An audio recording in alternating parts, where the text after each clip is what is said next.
Welcome to the Secure Freedom channel. We're introducing a special feature today, a report featuring one of the principals in a controversy that seemingly had been settled long ago and yet has just burst upon the front pages of the New York Times. The charge is that, after all, there were chemical weapons in Iraq that had somehow been used by the enemy against some American personnel.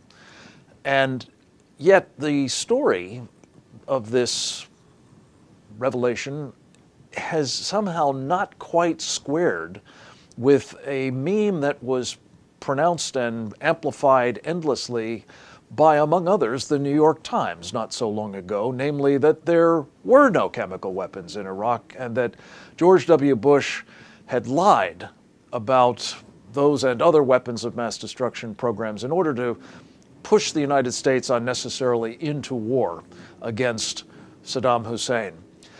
I'm very pleased to welcome to our program one of the top American national security policymakers at the time. He is Douglas J. Feith, a man who served in the Bush administration's first term, Undersecretary Donald Rumsfeld, as the Undersecretary of Defense for Policy. He was very, very integrally involved in the immediate aftermath of 9/11 and the decisions that ultimately resulted in the United States engaging in military operations against Saddam Hussein. These are chronicled in a terrific book that Doug Feith has written. In fact, I really think of it as the authoritative account of the run-up to and the conduct of the war on terror during his time in office. It's called War and Decision: Inside the Pentagon at the Dawn of the War on Terrorism. Douglas J. Feith, welcome to Secure Freedom Channel. We're delighted to have you with us. Good to be with you. I'd like to start with kind of the 101 level of this, if I may, Doug, and that is, why did the United States go to war with Saddam Hussein in the first place? Was it entirely about these weapons of mass destruction programs, or were there other considerations as well? There was a long list of concerns that led President Bush to decide that he needed to remove Saddam Hussein from power. The list of concerns related to the history of Iraq over the previous dozen years or so: aggression against its neighbors. The attack on Kuwait was famous. Saddam had fired missiles at his neighbors during the Desert Storm War back in 1991, and he supported various terrorist groups. He had pursued WMD. He had used WMD against both the Iranians in the Iran-Iraq War and against his own Kurdish population. He was the only head of government anywhere in the world who had actually praised the 9/11 attack. He was highly hostile to the United States. And Iraq was also the only country in the world, when President George W. Bush came to office, that was routinely firing at American military personnel. He was shooting at both the British and the American airplanes that were patrolling the no-fly zones over northern and southern Iraq at the time. And so there was a wide range of concerns, all of which, by the way, were mentioned in the congressional resolution authorizing military action against Iraq. And I think it's fair to say that one other impelling consideration was that the sanctions regime that had been put in place years before seemed to be fraying at the very best, and at worst was unraveling. So the pressure was on. Talk, if you would, Doug Feith, as you reconstruct these events, as to what the calculation was if Saddam Hussein were not removed from power at that time, given this litany of concerns. Well, one of the things people need to, I think, try to retrieve if they want to understand President Bush's decision is something of the frame of mind that existed in the United States in the weeks and months after 9/11. 9/11 demonstrated an American vulnerability that basically almost nobody thought existed. Certainly nobody was as sensitive to as we were after the attack. And there was a general reduction in the tolerance for certain kinds of risks.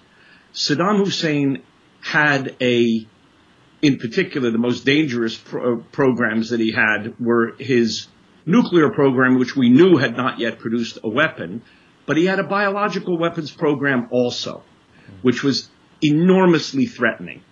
And the UN had itself in the mid-90s had confirmed the existence of this program.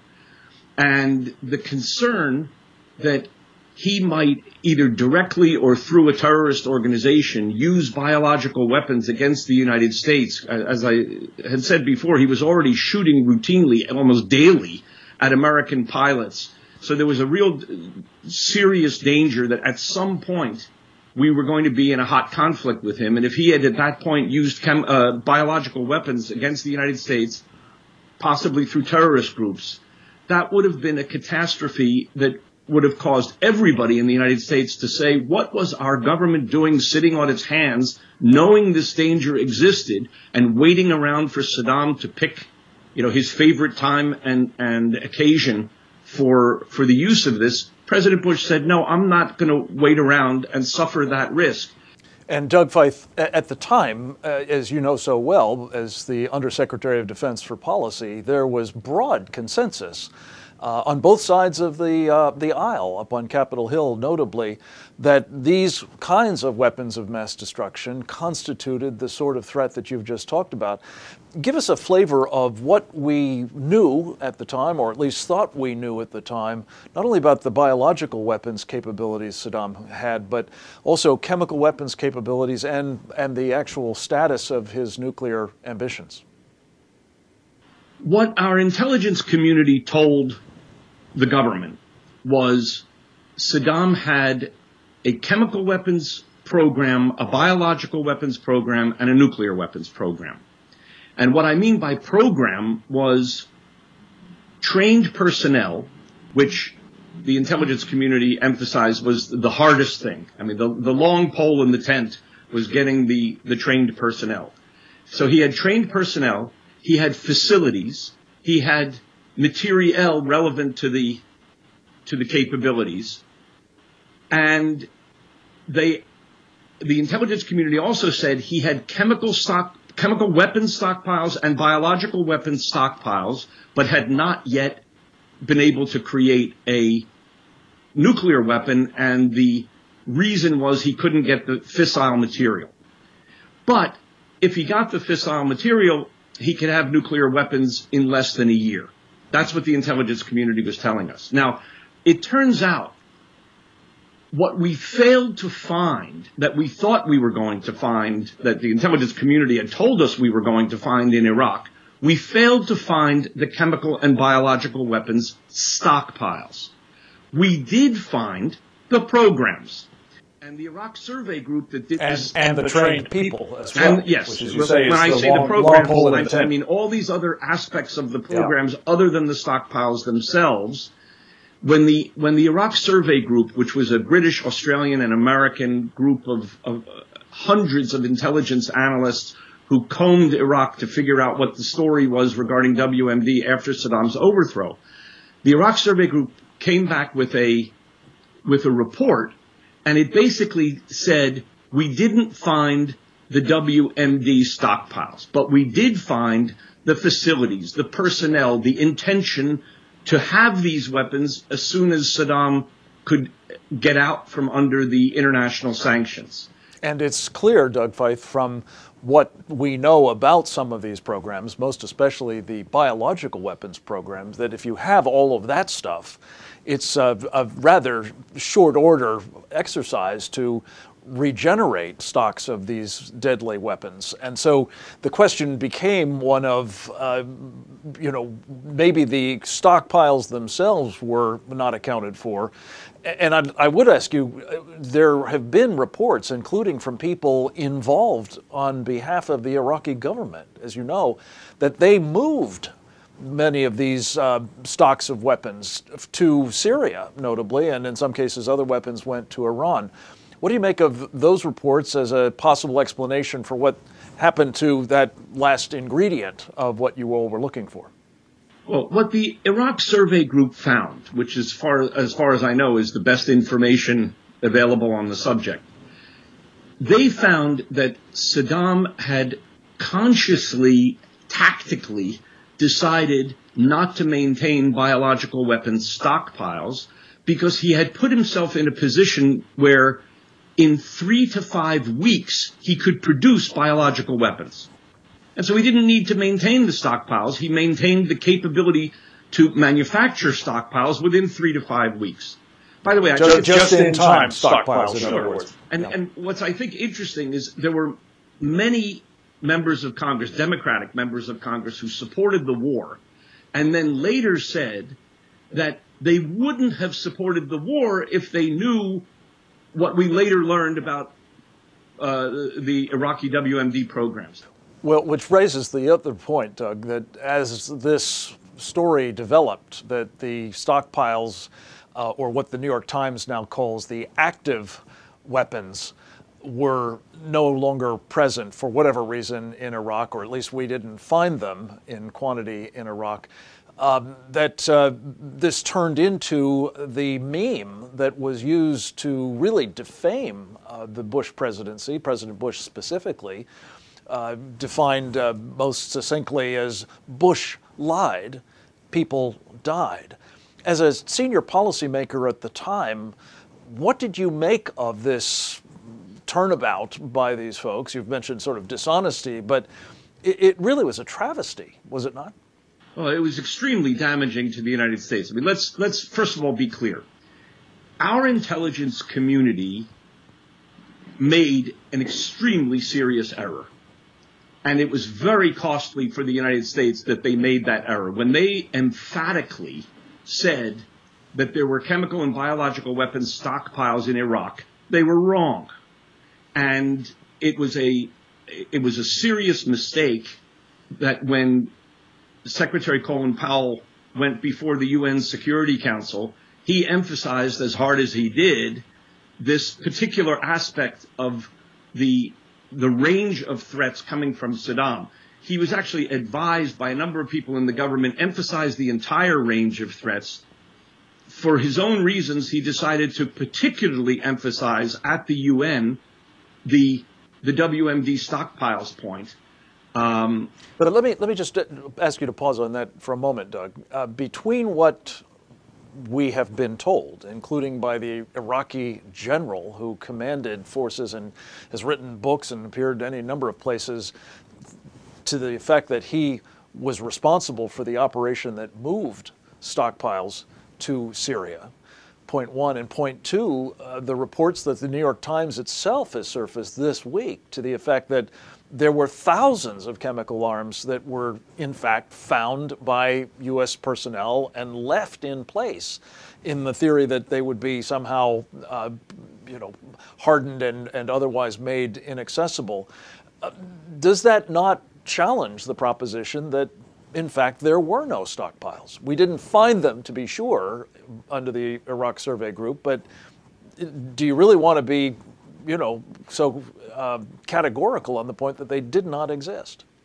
No, the point that I was trying to emphasize was in the period when people were alleging Bush lied, people died, yes. We had not found the stockpiles that the CIA said we would find, and that was enormously damaging to American credibility. But it is interesting what the Iraq Survey Group said, and this gets to your question about transfer. They basically said the following, that there were as a logical matter, there were three things that might have happened that would have accounted for why we didn't find the stockpiles. Because we knew Saddam had chemical and biological weapons stockpiles. We not only knew that he had them, he had used chemical weapons, as I said, in the 80s. So the question was, if he had them, and then we didn't find them, what's the possible explanation? There were only three possible explanations. One is he destroyed them. The other is they were somewhere in Iraq, hidden from view. And the third was he transferred them out of Iraq. Now, what the Iraq Survey Group said is, we did not find the evidence of destruction. And destruction of chemical weapons is extremely difficult, and so it's a big industrial project, and it almost certainly would have left evidence. And so that was disturbing. They didn't find the evidence of destruction. They didn't actually find the weapons at the time, although the New York Times is now saying we have since found thousands of chemical weapons. So leave that aside at the moment because we didn't know that at the time of the Iraq Survey Group report. Nor did they find evidence that it was transferred out of the country. So they said they can't definitively say what happened to the weapons we knew that he had that we couldn't find, but they said the likeliest conclusion, based on all of the evidence, they said, was that he had destroyed them, even though we didn't definitively find the evidence of that. So anyway, the point is, it's an unresolved question whether he actually destroyed them, hid them, or transferred them. They said their best guess was that Saddam had destroyed them. Well, we now know that there were at least some that were left there. They were evidently older weapons, and some of them were what are known as 155 artillery shells. And there is now a narrative being advanced by, among others, the New York Times, that the fact that that 155 round was probably supplied by the United States to Saddam back during the Iran-Iraq War may have caused the Pentagon to want to conceal this discovery. I think this discovery took place after you left government, Doug, but what is your reaction to that explanation for what happened here? Well, all I can tell you is it's unimaginable to me, given the enormous damage that was done to American credibility by the failure to find those stockpiles that the CIA had said we were going to find. It's not credible to me that if people that fine to the attention of Pentagon leaders, that anybody would have done anything other than happily bring that information to the public. Repairing American credibility in that case would have been, such an overwhelming incentive to bring the information forward that I don't find these, further allegations of cover-up and lies credible.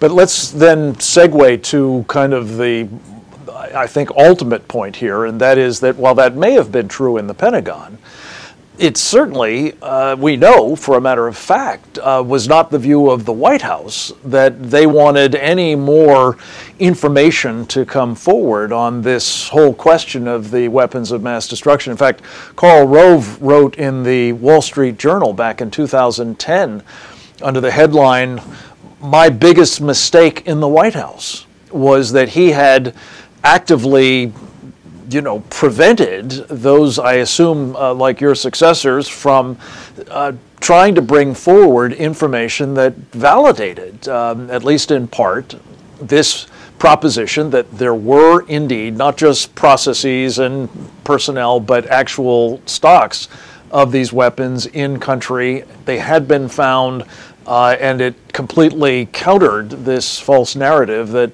Bush lied and people died." What do you make of the Rove role in this, and how much of a constraint was it on you and your efforts while in the office of the Pentagon? Well, I think Karl Rove's article on this subject is fascinating because it shows how an error in what could be called strategic communications can be extremely costly. I mean, in war, in a war, an error like that can be as damaging as a major defeat on the battlefield. Yes. Basically, what he was saying is and I'm inferring a bit here, but I think this is the picture. The White House was so traumatized by the government's failure to find the WMD stockpiles that the CIA said were there, that it just wanted to change the subject. Mm-hmm. So we were actively involved in Iraq, and the White House made the decision, these people who were making strategic communications decisions for the administration, the president, Karl Rove, and other top people, made the decision that we were going to look and talk only about the future, only about building democracy in Iraq, and we were not going to, as they put it, relitigate the issues that had been highly controversial in the debates before the war. And I think this was, as Karl Rove says, a tremendous error.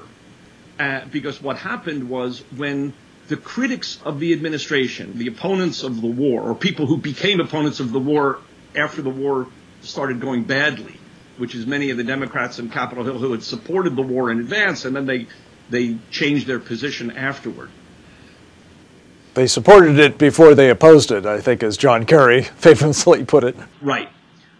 What they started to say when we failed to find the WMD stockpiles was that the entire rationale for the war was an error.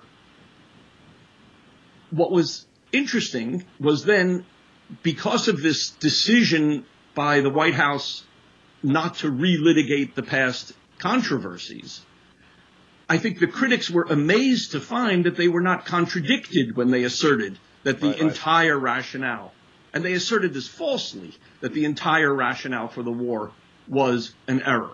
And so they upped the ante and said, by the way, it was not only an error, it was a lie. Mm-hmm.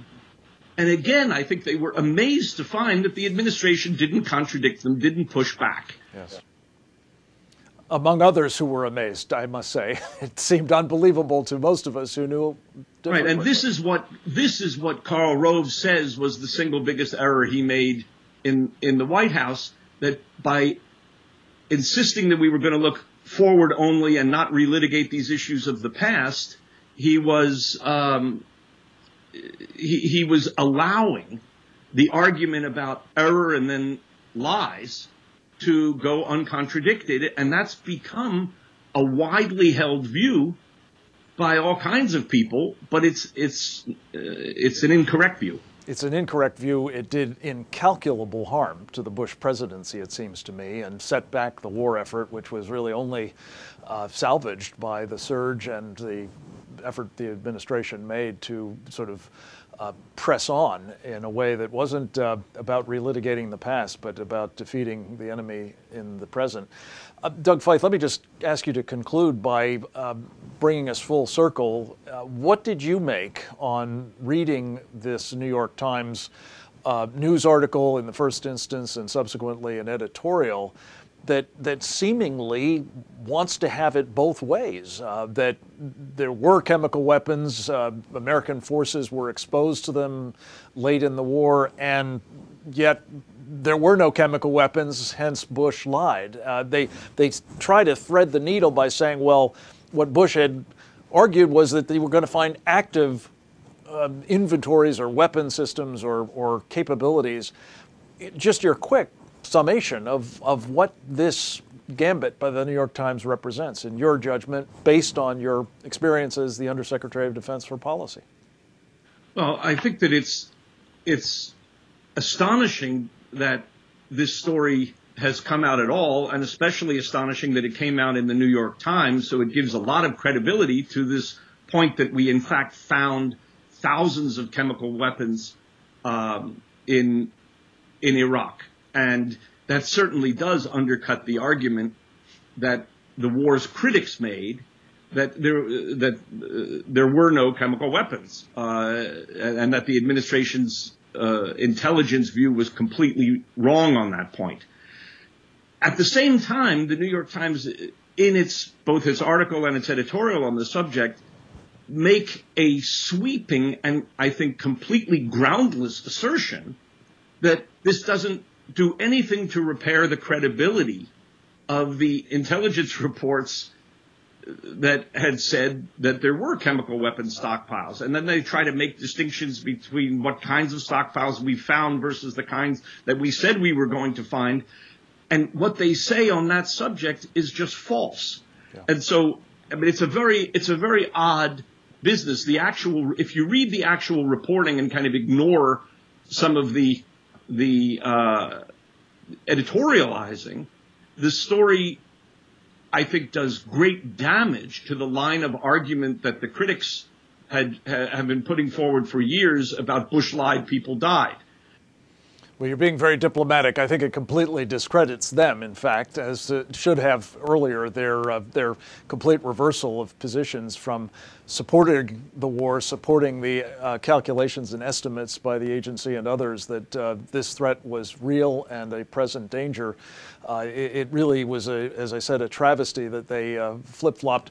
And it's doubly worrying now that, in part, I think as a result of the current administration's decision to disengage from Iraq and leaving behind such of these stocks as we did, we may now see them in the hands of a very dangerous new adversary, the Islamic State. Doug Feith, I think we have to leave it at that for the moment. We appreciate very much your past service to our country and that you're providing these days at the Hudson Institute. Thanks for what you're up to and for this analysis. Come back to us again soon. We'll be talking with the rest of you in the future as well. Thanks for listening.